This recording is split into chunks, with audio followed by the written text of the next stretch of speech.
हमसफर भी तुम ही हो कहते हैं।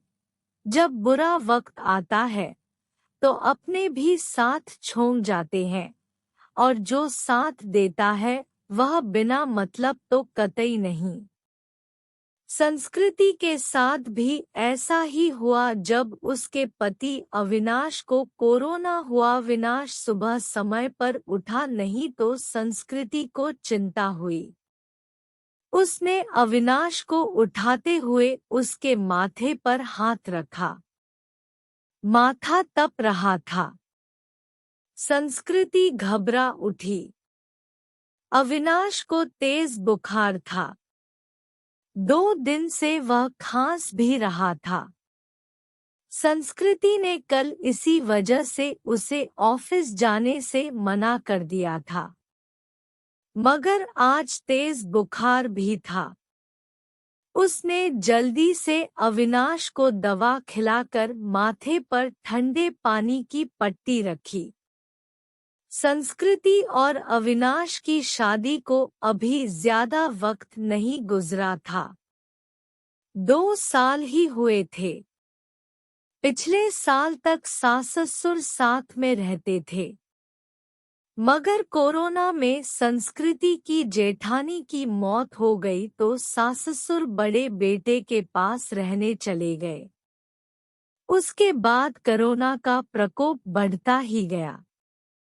पिछले कुछ समय से टीवी चैनल्स पर दिल्ली के अस्पतालों में कोरोना से जूझने वालों की हालत देखकर वह वैसे भी परेशान थी। कहीं वेंटिलेटर नहीं तो कहीं ऑक्सीजन नहीं। मरीजों को अस्पतालों में बेड तक नहीं मिल रहा था। ऐसे में अब उनका क्या होगा, यह सोचकर ही वह कांप उठी। जल्दी से उसने माँ को फोन लगाया। माँ, अविनाश को सुबह से बहुत तेज बुखार है, क्या करूं? बेटा, यह समय ही बुरा चल रहा है। राजू भी कोरोना पॉजिटिव है, वरना उसे भेज देती। हम खुद उसकी देखभाल में लगे हुए हैं।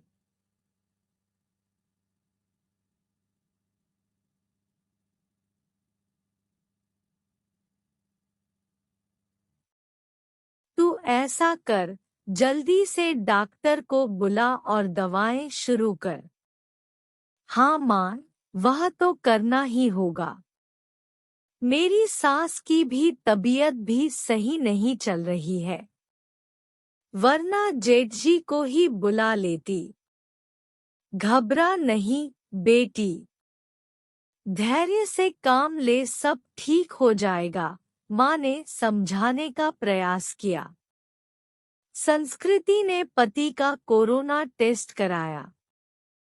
तब तक फैमिली डॉक्टर से पूछकर दवाएं भी देती रही। इस बीच 2 अस्पतालों से निराश लौटने के बाद तीसरे में मुश्किल से बेड का इंतजाम हो सका।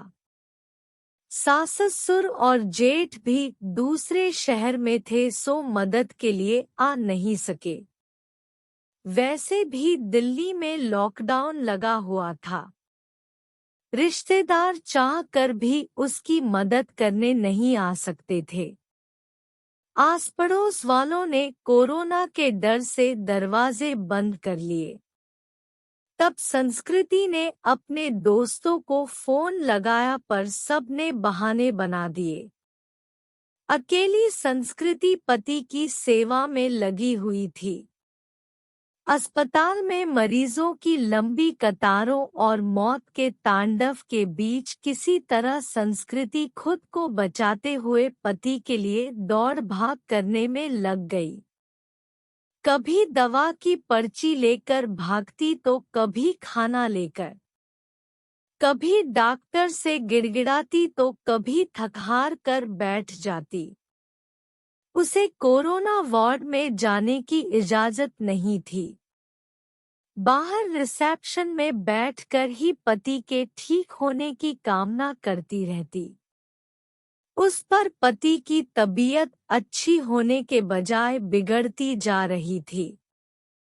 उस दिन भी डॉक्टर ने पर्ची में कई दवाएं जोड़ कर लिखी। वह दवाएं लेने गई मगर जो सबसे जरूरी दवा थी वही नहीं मिली। अस्पताल में उसका स्टॉक खत्म हो चुका था। अब वह क्या करेगी? बदहवास सी वह अस्पताल के बेंच पर बैठ गई। बगल में ही परेशान सा एक युवक भी बैठा हुआ था। विनाश की हालत ज्यादा खराब होने लगी तो वह उसे लेकर अस्पताल भागी।